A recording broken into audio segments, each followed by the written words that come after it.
For example, if I go through a particular experience, say with somebody who is really causing me a lot of emotional darkness, being able to classify that person and put them into a section of my mind of like, hey, this is somebody who's trying to rob me of the spirit of life, in a sense that is not pro-survival, I need to really give this some critical thought and really pierce into the understanding, is this person necessary for me to reach my goals? Is this person adding value to my life? So something that's pro-survival is something that adds to the value of who you are, something that adds life towards the goals and the ideas, the dreams, the aspirations that you have for yourself. Something that is contra-survival or anti-survival is something that is really taking you away from the things that are really important and are meaningful to you. It's those things that are basically destroying your value system and not allowing you to maintain your ethical structure. Your ethical structure is the ideas, the values, and the types of attitudes that you find to be true in your life and that you believe you want to stay true to feel like you're getting the most out of life.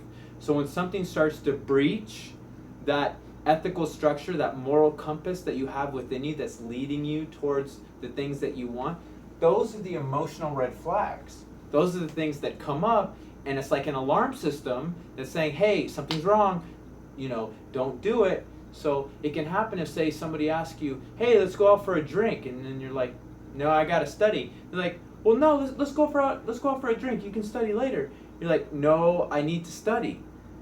So this, it brings forth a couple things. The first thing is, you told them no, but they didn't respect your sense of self, and they're trying to override your goals. What they're actually doing is they're derailing you from that future that you want for yourself. Now, a lot of times we make decisions, people aren't going to understand why we're making them because they're looking at it from their narrow viewpoint. However, we have the much more expanded viewpoint of like, hey, I know this is what I need. Now, if people don't accept you when you want to do something, you have to realize, okay, they may not understand what I'm doing, but I know this is good for me. That's that pro-survival nature that comes forth when you're like, even if they don't understand, I still know it's good for me. Talking about personal utilitarianism builds in the philosophy of utilitarianism that idea that the greatest good for the greatest number. In the personal sense is when you're making a decision, you want to consult each area of your life. Maybe it's the spiritual, intellectual, physical, emotional, financial. All these different departments are things where you need to examine the nuances. For example, if you're going to make a financial decision, such as like, oh, I'm going to, study this field because I feel like it's going to make me a lot of money. Okay, well, is that going to make me emotionally happy?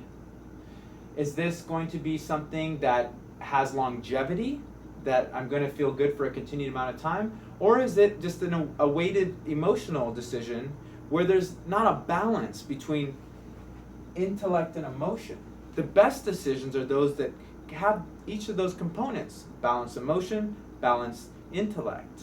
Now, when you're coming across a decision, for example, in the example that I gave, where no, I don't want to go out and get the drinks, it's like you have examined the financial aspect of your life, the emotional aspect of your life, and you have self-determined that, hey, it's not a good idea if I go out with this person. I need to do what I need to do. Now, that was a decision that involved emotion and intellect. If instead we impulsively said, okay, I'm going to go, that's a decision that's emotionally weighted. However, but if it's something that you determine that, okay, you know what, I can go out for some drinks, you need to judge it on or evaluate it on a case-by-case basis. But it's an immediate red flag if you said no twice and they don't respect your decisions. So sometimes that little voice will come up inside of you when you're making a decision of like, hey, this isn't what I want to do. And if somebody keeps, crossing that border of like, hey, this is what I want to do, you immediately know that it's an emotional red flag, and it's telling you that you need to make a pro-survival decision that ultimately accords with your personal utilitarianism. Can you think into your own life where you made a decision that ultimately didn't end up resulting in the way you wanted, even though you had that red flag that came up in your mind saying, hey, this wasn't a good thing to do? Or can you think of a decision where an emotional red flag came up? Maybe the emotional red flag came up in the formative idea like, hey, don't do this, and you didn't do it, and then it had a good result because you found out later that, hey, it could have ended up with some serious ramifications. So these are the types of things I want you to explore and to think about and to ruminate on, because it helps to classify the experiences that we go through. Now, if your goal is to purify yourself of all the emotional darkness of the past, you'll slowly but surely have to go through each of your experiences that come into your awareness and kind of put them into that binary of, was this a good decision or was this a bad decision? Was this pro-survival or was this non-pro-survival? Were there emotional flags? Did I not listen to those emotional flags? Now, as you start to kind of clarify your experiences, get more awareness on the things that have happened to you throughout your life, it will become easier to make those decisions which are best for you, which satisfies the greatest number of dynamics, and to see that which is pro-survival, that which is contra-survival, and to allow that little voice to send you communication on an exchange where it's easy to receive that communication uninterrupted by outside forces. So the goal is being able to commune with that spirit inside you, which is sending you messages like a communication system saying, this is what's best for you, this is not what's best for you.